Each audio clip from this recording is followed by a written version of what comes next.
Imagine a world where the warmth of a family dinner masks the cold grip of betrayal, where the laughter of friends camouflages the whispers of envy, and where the neighbor's friendly smile conceals a venomous intent.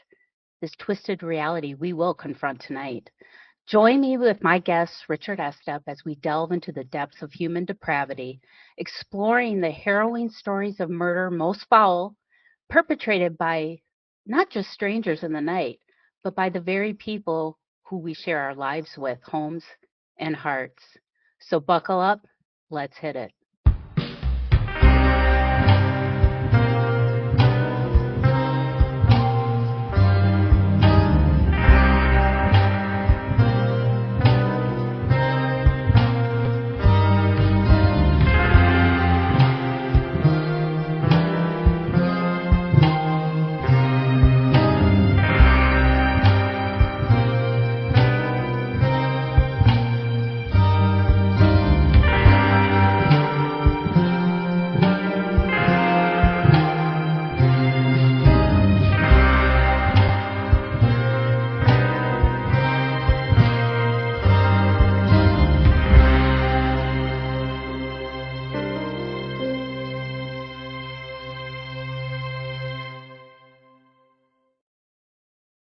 Hi, and welcome to Mysteries, Mayhem, and Merlot.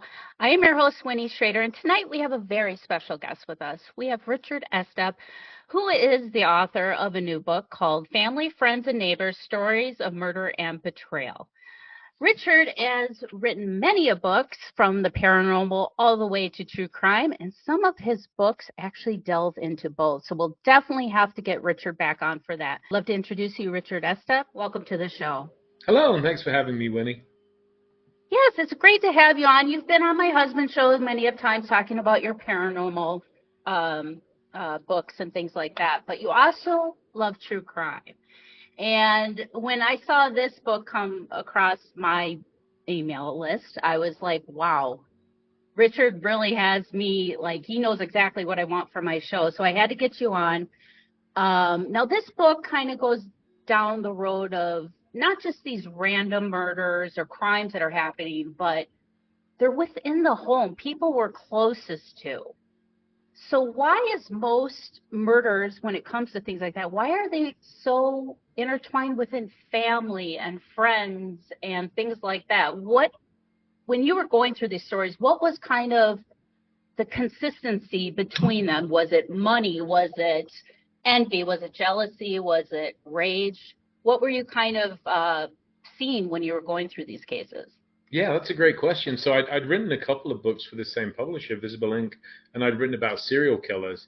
And of course, you know, as a society, as a culture, we're all very familiar with serial killers, and most of us recognize them on sight. But the truth is, you are far more likely to be killed by somebody you know, somebody you live with, a member of your own inner circle, than you are some Jeffrey Dahmer or John Wayne Gacy type. And I asked myself the same question: why might that be the case? So as I delved into some of them, the classic motivations for murder are usually romance, money, hatred, you know, gain, things like that. And I think what it is, in many of these cases, there were elements of financial gain. There were elements where somebody just have said, you know, maybe we should get a divorce. Maybe we should split. Quite why that didn't happen in some cases, I don't know. There were those rage-driven cases as well. And I think in a number of them, I think such enmity and hatred had grown between the killer and the victims. It had just reached a boiling point and was finally going to explode. You know, some cases there was also abuse going on, and the victim may have turned on their abuser. Well, and, you know, looking through your book, you know, we don't want to touch on everything because we want people to buy your book. But, you know, there was a couple of cases that really stood out to me that I followed really closely. Not because they were salacious, because I was trying to understand. And now, when you mentioned about abuse, one topic that, or one crime that comes to my mind is the Gypsy Rose Blanchard case. For me, her going to prison, I don't think was warranted because of the word abuse that you mentioned. I believe that she was emotionally, physically abused. And honestly, if you really look at it, her mom was trying to murder her for her whole life. She was giving her medications that she shouldn't be taking, causing her to have these physical ailments. Not all of them, but obviously, I mean, Gypsy wasn't even allowed to eat food. She was eating food through a tube, which she didn't need to.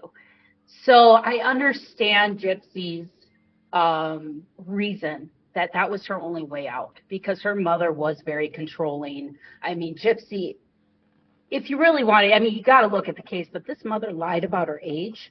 Gypsy didn't even know how old she was. Excuse me. Gypsy also was told that she wasn't able to walk, so she sat in a wheelchair pretty much the first 18 years of her life, saying that she couldn't walk when she could.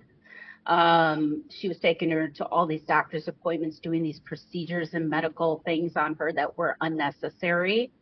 I think Gypsy would have benefited more from psychological care versus going to prison. That's just my opinion. But when you delved into that case, what kind of stood out to you about the Gypsy Rose Blanchard case? Yeah, I think it's a tragic case in that you have to wonder what her life would have been like had she had any other parent than the one she got, had she had any other home situation. So I agree with you completely that she was in pretty horrific abusive circumstances. On the other hand, you do have to ask the question, is the only way out then murder? And it was a murder that she did manipulate somebody else into performing on her behalf, facilitating that. She ruined his life as much as her own. And he performed this murder at her behest. So you've really got two lives ruined. And of the two, kind of three individuals involved here, he's still in jail and likely to remain there. Her mom is, of course, dead. And Gypsy Rose is now out and making a storm on TikTok and, getting a nose job was the last thing I saw in the news talking about that. So I just think it's awful all around, and it's difficult to judge, and it's difficult not to judge in cases like this. None of us know the full story. And I think none of the people involved had clean hands. And I think all of them, to a degree, well, I don't know about her mother, but certainly Gypsy Rose there were some mitigating circumstances, absolutely. But at the end of the day, I think, murder is murder, and she engineered it.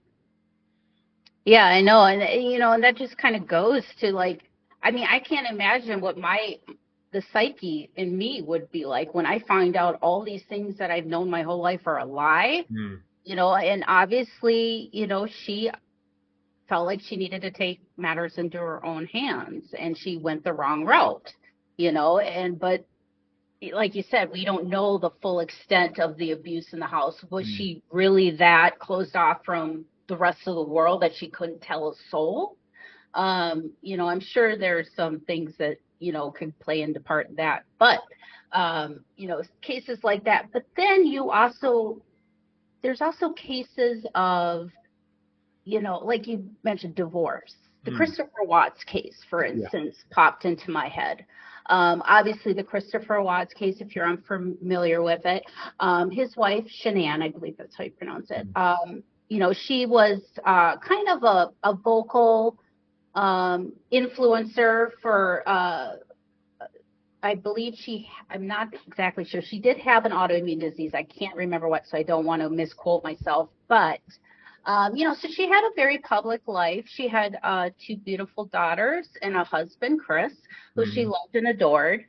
And, she tried to kind of put on this facade of this perfect family on social media. But behind closed doors, she was struggling with her marriage with Chris. And she was talking to friends and family about how she felt, he doesn't love me. He doesn't touch me anymore. He doesn't, he's not engaged with me anymore. And come to find out, Chris was having an affair.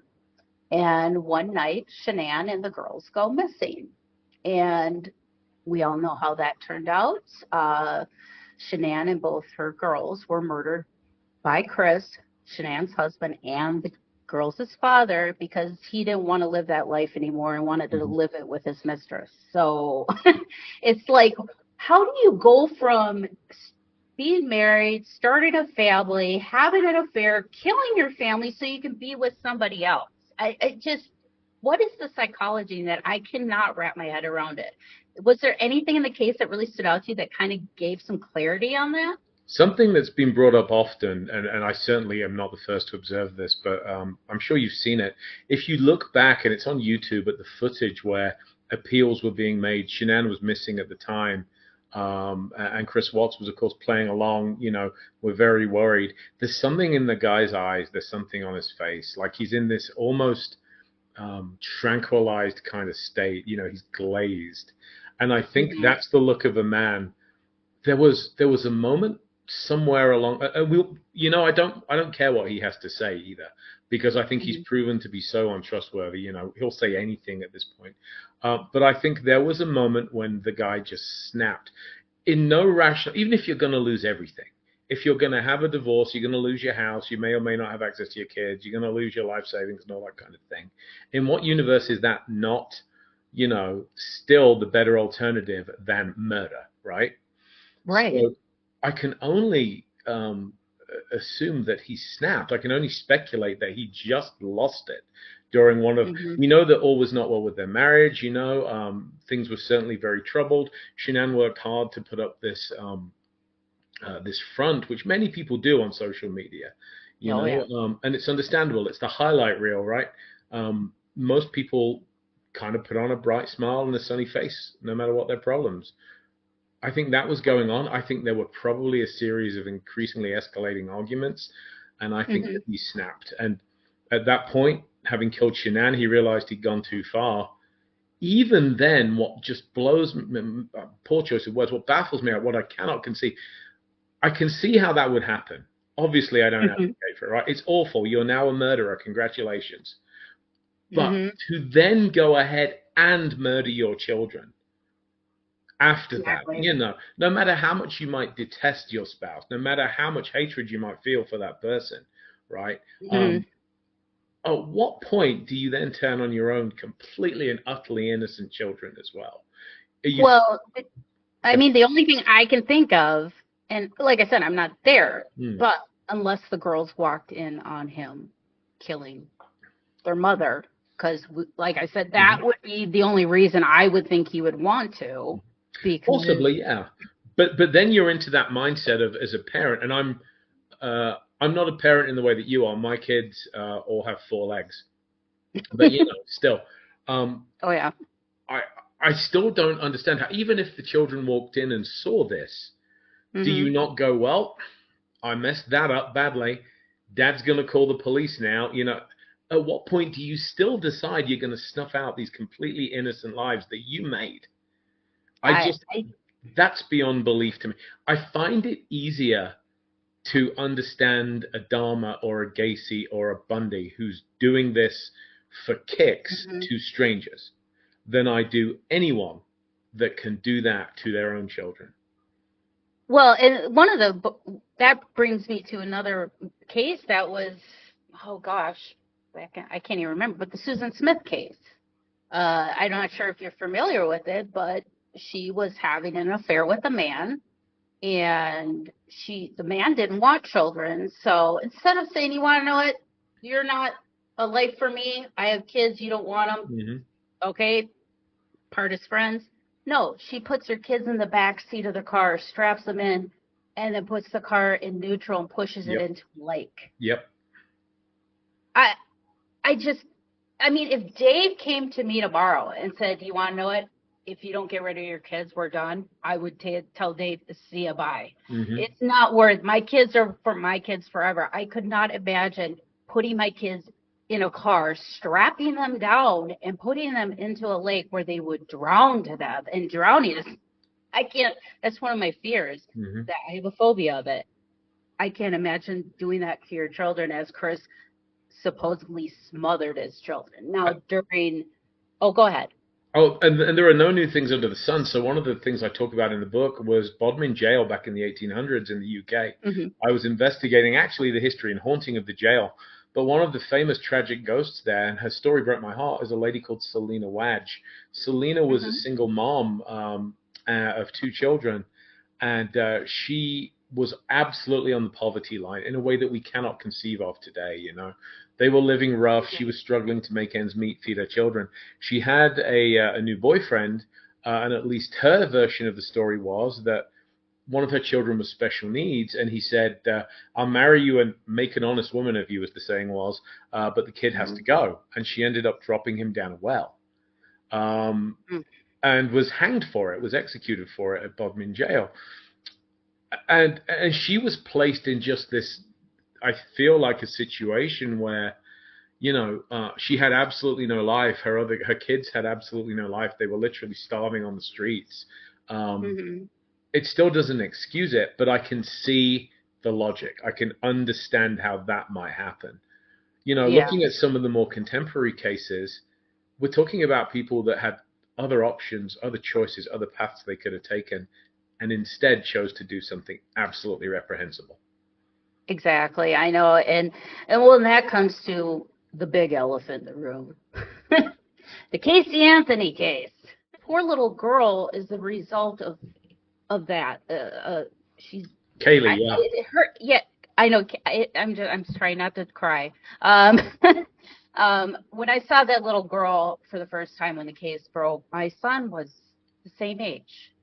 And I looked at my son and I'm like, I don't know how anybody could do that, let alone a family member. Now, with the Casey Anthony case, it could be what family member did it is kind of up in the air. I have my own opinions. And I believe that she does know exactly what happened to her daughter. But to know that a family member, whether it's a child, a mother, a brother, a sister, are so disposable for their own needs is really scary. To know that even within a family, you can look at your sibling, your brother, sister, your dad, and look and be like, you're disposable. I can't grasp that, and it's a really hard thing for me to wrap my head around.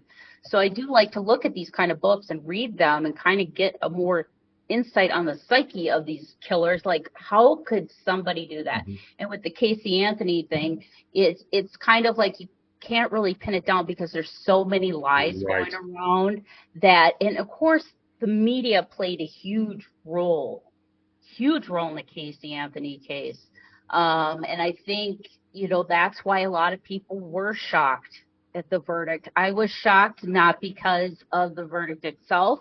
I understand why it came back not guilty, because they did not prove her guilty at all. They couldn't tie her to the murder of her daughter. Yeah, there was reasonable doubt in the eyes of a jury, and I understand that.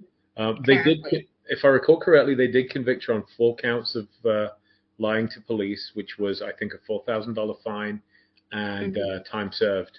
But yeah, the lies were just flying back and forth thick and fast, weren't they? And as quickly as she moved to throw her father under the bus as well at trial. But this is someone that has not accepted responsibility for a thing in her life. You know, how do you wait so long to call the police? How do you invent this story about a maid that never existed, a babysitter that never existed?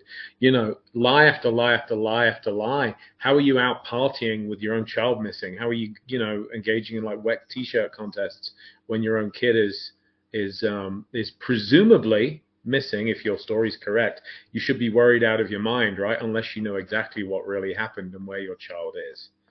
Well, but see, in the special that she did, she did say that Kaylee did drown in the pool, and that George found Kaylee, pulled her out, and said, "Look what you did." Yeah. So even after, if that's what happened, even 2 weeks after that, she's out partying, getting tattoos. I'm sorry, if my child drowned in a pool, I would call 911 and say this was an accidental drowning. It happens. It's sad. It's tragic, but it happens. Okay. Why not go that route? But see, that was going to make her look like a bad mother. It was going to affect her. So that's why I don't even think George was even there. I think it was her. Kaylee may have drowned, or my theory is that she was possibly using narcotics to put her child to sleep and accidentally gave her too much. You know, it's just, why come up with such a convoluted story unless it's going to make you look bad as a parent? So that's why, because she got kidnapped. The babysitter took her. I was a good mom. I took her to her babysitter. The babysitter took her. So that's where I really feel that Casey Anthony is not hiding her cards that she's lying, because everything is about her.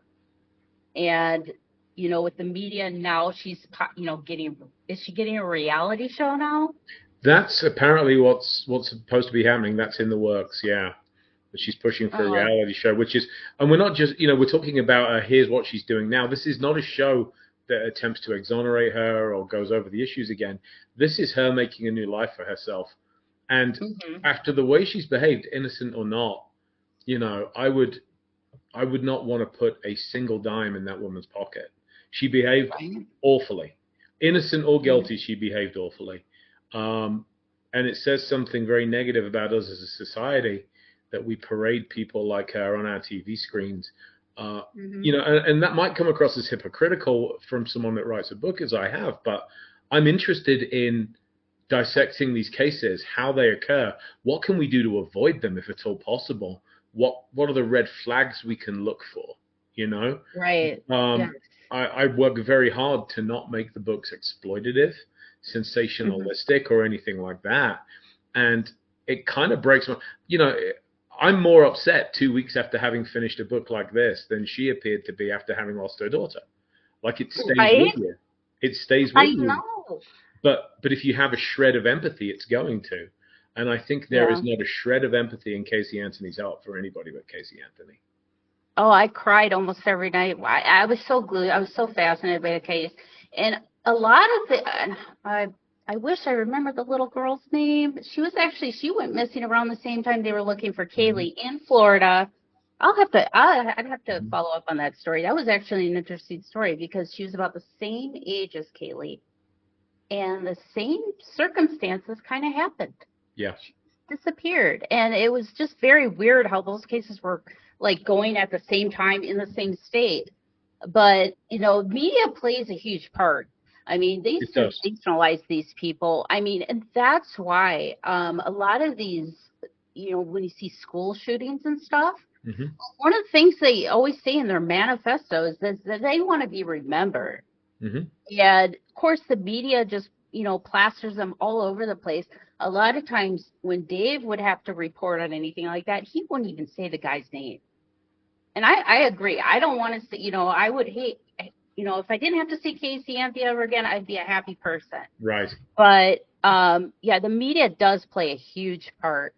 And it plays a huge part in these trials, too, because, you know, I don't know. I feel like our justice system is really kind of teetering on, kind of going downward. And I feel that the media and social media and all that play a huge part in it. Now, going through some other topics in your book, one of the ones that caught my eye that was way, way far back, Maryann Cotton. Was she kind of like, she was this woman who used poison. You know, she was kind of was she the first one that kind of was documented as being like this Black Widow type of serial killer using poisons and things like that? Because that's what we always associate with women. Women's serial killers is poisoning, things like that. And it's usually for men to get their money, to get life insurance policies, and then move on. So that was kind of the case with Maryann Cotton. What did you come across with her case that you found that was like really fascinating and kind of different from today's cases? Well, what I found fascinating about it was that arsenic was the key poison in this particular case, and back in those days, arsenic was everywhere. You could find arsenic as easily as you could find Tylenol today. So this was a woman who, how can I put it? Like, there were suspicions even at the time, you know, hey, don't get too close to her because people have a habit of dying off around Maryann Cotton. But there was no like definitive conclusive proof. I think she was someone who didn't enjoy killing. She was removing obstacles. from her way, which was kind of a H.H. Holmes sort of thing, you know. She liked latching onto men that had money, and if they happened to have children, and she became a new stepmom. Look out, kids! Don't let stepmom cook for you, you know. So Right. I always am very careful to look at cases with females, because I think throughout history, women have gotten the rough end of the stick. People are more likely to jump to conclusions, I think, with females than with males. This goes all the way back to, like, just as a quick side trip, I was just in Salem, Massachusetts, and researching the witch trials. And you look at the number of quote unquote witches that were female and were economically poor, and you look at the fact that males were leading the charge here to oppress them, you know. So I always try and give a female a little extra scrutiny as a potential suspect. But in this case, it comes down to the math, you know. In the military, there's an old saying that, you know, once is unfortunate, twice is a coincidence, 3 times is enemy action, right? In other words, if you get bushwhacked 3 times, you're not unlucky. They're reading your mail. There's an agent provocateur going on. And with Maryann Cotton, so many of her family members started dying off under these same circumstances. It's like, I'm sorry, you know, you were poisoning the heck out of these people. There's no real reasonable doubt. And yet there are people that to this day still maintain that she was unfairly vilified. There are people that will defend her. Wow. Well, you know, it's one of those things too. Even back then, though, I mean, granted, more than likely she was killing off her family members, but also too, a lot of people didn't understand medical ailments either. And so, like, I've known it were mysterious deaths of this whole family. Come to find out, you know, they all had a genetic disorder that, you know, caused a heart defect, and they all died by the time they were 13 or something like that. We got to take a quick break. But when we come back, we're going to discuss a case that I was unfamiliar with, but I find super intriguing because it involves a 14-year-old boy and a soap opera, the Coronation Street killing. We'll be right back with Richard Estep right here on Mysteries, Mayhem, and Merlot. Oh, my little darklings. Theater of the Mind, Tales from the Darkness is out, and it's available right now. And I would love for you to pick up a copy of my brand new book. You can get it on Amazon wherever you live in this great, big, wonderful world of ours. Or if you'd like to get an autographed copy and you live here in the United States, go to paranormal60.com. We have the standard copy, non-autographed, just $20. Signed copy, only $30. And not only do we have this book, but we have my other book, The Other Side. And right now I'm running a special. If you pick up both books, you can get both books for $40, both signed. Both will be shipped in one package for one price. So go check out all the information at paranormal60.com. The Other Side, a teen's guide to ghost hunting and the paranormal, which is a guide on ghost hunting and the paranormal. Or you can get Theater of the Mind, Tales from the Darkness, real life encounters with the supernatural. And not only are they some of my all-time favorite stories from you, but there's a few of my favorite stories that have happened to me in the book as well. So go check it out, paranormal60.com, to order your copies, or you can buy copies wherever you are in the world that are unsigned at amazon.com. And I'll ask you this. Many of you have supported me in buying this book already. If you could just take 30 seconds to rate and review this book on Goodreads or on amazon.com, I would greatly appreciate it, because the more we get of good ratings and reviews, the more they expose this book to a wider, bigger audience. So I would appreciate that as a personal favor to me, your pal, Dave Schrader. Or something like that. But speaking of children too, I was going through and I came across Daniel, is it Bartlam? Is that how you pronounce his last name? I do believe so. And now he was 14 at the time that he decided to bludgeon his mother to death with a hammer. So I'm not very familiar with this case.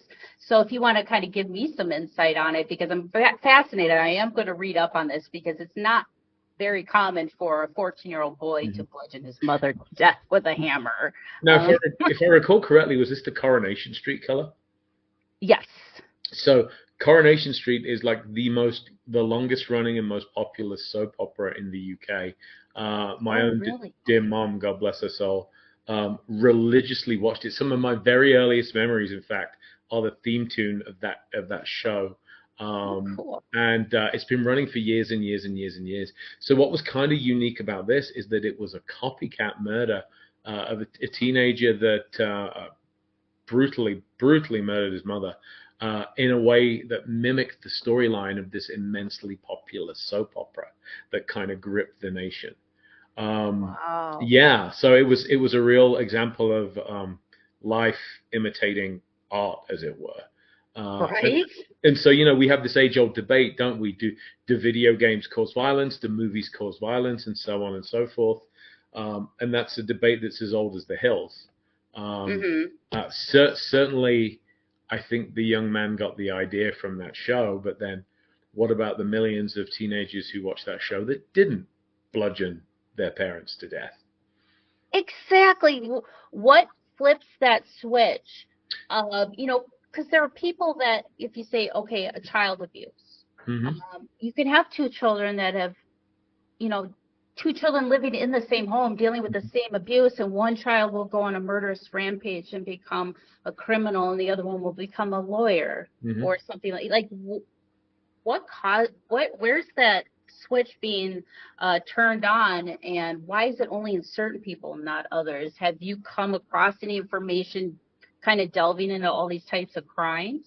I think we all actually have that threshold in us, the ability to kill. I mean, if we didn't have it, the military would be out of business, right? Right. But the military is in the business of depersonalizing and retraining you. And even then, I think it's very different. So I want to put that to one side. I don't want to equate military service with murder. But what I will say is that we all have certain provocations, certain circumstances, I think, in which we could be driven to kill. As a personal example, harm one of my dogs or cats. I'm pretty sure I could kill you in cold blood right then and there. In fact, every time I see a story of animal abuse, it makes me want to find the person that did it and twist their head off at 180 degrees. Right. Never have for any police officers who may be watching, but I understand it. I understand. Yeah. And I think what it is that the vast majority of us, of course, we understand consequences. We understand that, hey, if you actually give in to that impulse, which can be very strong in some cases, if you actually give into it, enjoy life behind bars forever because your life is over. Everything's being taken from you. There is that deterrence. I think in cases like this, there is a disconnect between reality and fantasy. I think that the idea that, hey, you do this, you are going to be caught. It is going to essentially dictate how the rest of your life goes. You probably shouldn't do it. That just wasn't there. And the great debate, Winnie, is, nature versus nurture, right? We see this with all kinds of killers, especially serial killers. Are they, as you pointed out, there are cases in which some of them were raised in the most abhorrent, abusive backgrounds with other kids who did not go on to murder. Look at the children of Fred and Rose West in England, for example. The Cromwell Street House of Horrors. The fact that those children did as well as they did is just amazing, and they suffered, they struggled. On the other hand, you look at some serial killers, like say Dr. Harold Shipman, the UK's most prolific serial murderer. Hundreds of people dead, all with a lethal injection. Shipman was mommy's boy. He grew up the apple of his mother's eye, was privileged, didn't want for anything. Hardly the kind of environment that we would think would breed a killer. So I think it's a combination of bad wiring inside the brain and the perfect storm of circumstances. You have to have the two of them in order for this to happen. You look at all these cases, it seems like a consistency throughout all these is our mental illness. Like it seems like a lot of these people had traumatic, PTSD from abuse or, something in their life that really traumatized them to the point where it changed their whole psyche, and things like that. Now, have there been any cases that you would never touch, or ones that you really want to kind of get your hands in there and investigate yourself for a future, book or something down the road that you're really looking forward to hopefully one day getting to cover? The JonBenét Ramsey case came very close to being in this book. Hmm. The fact that I've worked in Boulder for quite a few years, although I no longer do, it hits very kind of close to home, and that's such a tragic case because you have the Hmm. loss of a child, but also it remains one of the great unquestioned, the question hangs over us exactly what happened here and how. Hmm. And it's one that is still very hotly debated today. People become very emotional debating the suspects, debating their timelines and personal theories as to what happened. So I would like to take a good, dispassionate look at that case, if at all possible. It's one I think Hmm. that needs further scrutiny, and my actual suspicion is that that one will be solved somewhere down the line with DNA evidence, which is still on file with the coroner's office. I think that one will be definitively solved. Well, it's one of those things. It just seems like there's just more layers keep Hmm. adding to the story, and Yeah, because I mean, I think at one point they were looking for these guys, a guy living in some trailer or yep. RV or something that they even possibly could have tied it to the Zodiac killer. I'm like, what is happening? What's going on? I saw this one special. I'm like, that's kind of far fetched, but Well, I get but it. Winnie, the key thing also, I mean, you're a parent yourself, um, Hmm. and I don't know who killed JonBenét Ramsey. I don't know at all, so I don't have an opinion, an intelligent opinion on that yet. But I will say this, in cases of child murder, of course, suspicion always falls on the parents. If the parents are innocent, then the fact that they are not exonerated is a double tragedy for them, because not only have they lost their child, their world, but they also are being given side eye by everyone they ever meet for the rest of their lives, which is what happened to the Ramseys, you Oh know. yeah, yeah. So if they did it, or if one of them did it, or whatever, then that posthumous justice is better than no justice. But if they didn't, their names Mhm. need to be cleared, and as it stands at present, there is still some doubt. So the fact that their reputations are still hanging in the balance, I think we have to consider that every bit as much as we do justice for the victim. Well, yeah, because yeah, I mean, it's sad that, Patsy is no longer alive, Hmm. to really kind of get the gratification of clearing her name, I guess you would say. Um, Probably vindication, I would go with, but yeah, you're right, yeah, because it's awful either way, right? It's hmm, awful it either is. way. It was like they were trying to throw people's names out there in that case, just Hmm. seeing which one would stick, and it's just like, why would they go through this convoluted thing just to kill their daughter on Christmas Day? And they were going on vacation the next day. It was just so weird. So And, much doesn't a add lot up of about that case. right, and like there was a lot of evidence that was not even made public, even though the police were cherry picking certain evidence. They weren't putting out all the Mhm. evidence, and they missed a lot of evidence that And actually contamination was an points. issue too. Yeah, they missed a lot of evidence that actually points to a possible intruder or somebody Hmm. already in the home hiding Yeah. when they got home from that Christmas party. Is there a case that you have covered that you were pretty shocked and blown away by? Because you are a paramedic in fire Yeah. and rescue, is that correct? So you see Correct. a lot, a lot of stuff going on and the craziness of the world. So what case kind of gave you that feeling?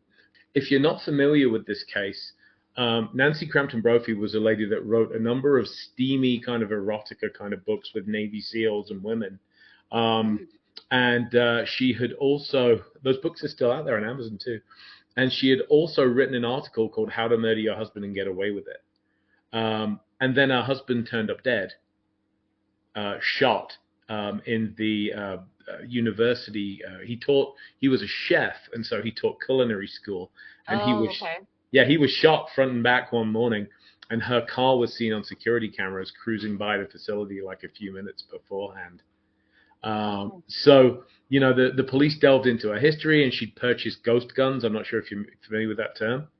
Mm-mm. A ghost gun is a gun where instead of buying a gun which is identifiable by its parts number and trackable, you buy bits and pieces of a gun and you make a gun out of it. So Oh, it I gotcha. yeah, so it's essentially an untraceable gun. She'd ordered components for one, and when detectives asked her about it, she said, "Oh, research for my next book.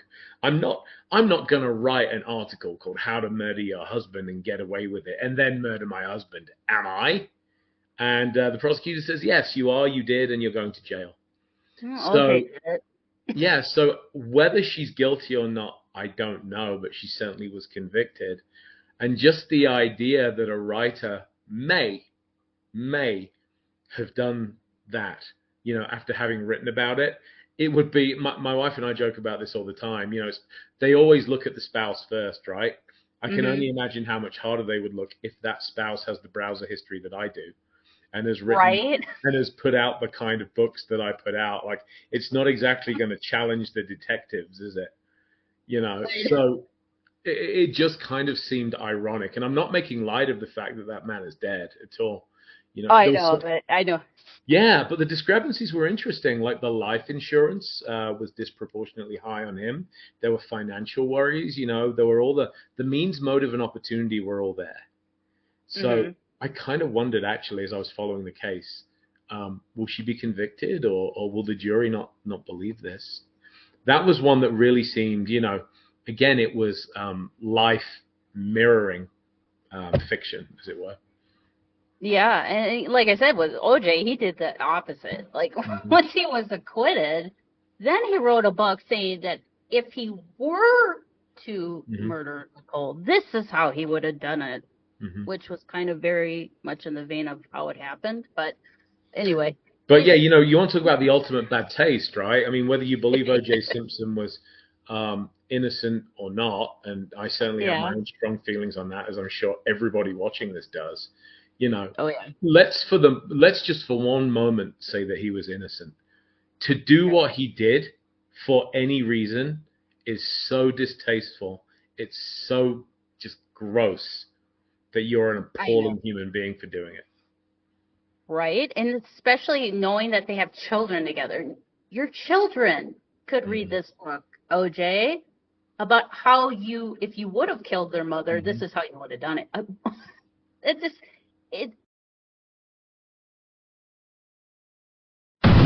last but not least, we have Amityville. Yes, the DeFeo murders. Now, I know this has been kind of overblown and things like that, especially when it comes to the paranormal aspect of it, which that's not why we're here tonight. Tonight, we are here to talk about that particular case because of how it affected not only the DeFeo family, but the family that purchased that home, the Lutz family, and how that particular case impacted even the family to this day. Christopher Lutz and his siblings, how they're impacted still being attached to the Amityville horror house. So what did you kind of uncover when you started digging into the DeFeo case? Well, one of the more interesting claims is you look at that case, you know, you look at the fact that Butch DeFeo, again, a proven liar, you know, so you always have to question his word. One of the more interesting claims he made was that he had an accomplice, and that accomplice was his sister. And his claim is that his sister murdered the children, and he killed her after they both had killed their parents. He supposedly killed her after he found out that she had murdered their other siblings. You know, there is some evidence. You could interpret some of the evidence to support that contention on his part. But the big tragedy with Amityville, beyond the murders themselves, I think, is the multi-million, if not billion-dollar industry at this point, which continues to capitalize on it. And I think, you know, the fact that the DeFeos were a family, that they had their issues like any other family, you know, the root motivation there, I think, was the absolute animosity between Butch DeFeo and his father. I mean, Butch had pointed a gun into his dad's face before then, pulled the trigger, and it had not gone off. And after that, his father had found religion pretty quickly. He thought it was a miracle that he wasn't killed. And I think they knew that they had this potential monster living under their roof after that point. But what's most tragic, as I said, is the way it just continues to be exploited. And that's all blood money. That's all on the back of what happened to the DeFeo family. I can't fathom killing somebody, especially when it's somebody that's close to me that either I gave life to or gave life to me. I just don't understand that whole aspect. But one thing that I do want to touch that you do have in your book, and me being a domestic abuse survivor, this is very important to me. And this is what I'm talking about. When you see something in family happening, whether it's abuse, whatever, there are places that you can call and reach out and get help, and there are resources. And I looked in the back of your book, and you have a good amount of resources for people, and I did put a couple in our program guide that people Thank can you. quickly access. But some of them I do want to touch to the Center for Domestic Abuse. You can call them. There's hotline numbers. There's websites you can go to. They even have a text number where you can kind of covertly text somebody to say when you do need help, because I know exactly what that's like. But having resources, when you look at that, how many of these cases could have been prevented if these type of resources were out there? And not only do you have just resources for domestic abuse, you have resources for the LGBTQ community. You have resources for Latino community, for the Asian community. So that way everybody feels like they have a safe place they can go, right? Yeah, I think that, one doesn't want to stereotype, but looking at the data, so many of these crimes began as domestic violence incidents, which escalated and escalated and escalated. So many of them were performed by a very angry male. Let's call it what it is, guys. Males are angry. Testosterone is a thing. And as I'm going through the case literature, as I'm going through the court transcripts, as I'm going through the documents and the testimony when I'm writing these books, over and over again, you see these points at which they're off ramps, Winnie. Had somebody intervened at just one of these off ramps, people would have lived. Right. It's very rare that these came completely spontaneously out of the blue. So, recognizing the signs and symptoms of abuse in somebody else or in your own life is essential. And understanding that, these individuals generally don't change. These individuals generally are going to escalate and escalate, and that pattern often ends in homicide and tragedy. There are resources out there that can help. So if anyone's first of all, if anyone's watching this and can't afford the book, send me a message at my email address, richard@richardestep.net. I will email you the full list of resources to you. Okay, no questions asked. But help is available, and if only some of the more contemporary cases had interventions, they wouldn't have been in my book, and I would have loved them not to have been in my book. Right. Well, I thank you so much for all your hard work, Richard. We'll definitely have you back on, especially to talk about, Fox Hollow Farm. Let's do it coming up here soon. I definitely want to touch on that case, because not only is it paranormal, it's about a serial killer, and the paranormal decides to, haunt and give up the goods on the serial killer. But yeah, that is a very fascinating case. And we talked about the Greenbrier ghost, and we have also talked about cases like that. So I'll definitely have to have you on one of those kind of spooky true crime nights. But where can people get a hold of you? Do you have a website or something that somebody can go and check you out and email you? I do. You can find me at richardestep.net. That's richardestp.net. And I love talking to people, so drop me a line. Let me know what you think. I'd be interested to hear it. Thank you. Yeah, and actually, I will have a link for this book on today's program guide, so you can go ahead and check it out. And if you do buy the book, please rate and review. It's a must. You got to do it. Well, thank you so much, Richard. We'll definitely have to have you back here on Mysteries, Mayhem, and Merlot. And I hope you have a wonderful, wonderful evening. Thanks again for joining us. You too, Winnie. Thanks very much, and good night. We've heard some of the darkest corners of human relationships. Remember this: behind every smile, behind every shared moment, lies a potential for darkness a few dare to acknowledge. The stories that we've uncovered serve as an unthinkable reminder that people closest to us can wield the sharpest blades of betrayal.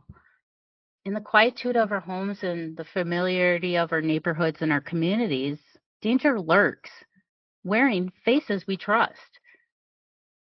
So when you go about your day and cherishing those warm family moments or the laughter with friends or the camaraderie of neighbors, tread lightly. For beneath the veneer of affection lies a world of secrets, jealousy, and resentment, leading to erupt into violence. Thank you for listening to Mysteries, Mayhem, and Merlot. And until our next case, my armchair detectives, stay safe, stay vigilant, and stay aware. I'll see you next week right here on Mysteries, Mayhem, and Merlot on the Paranormal 60 Network.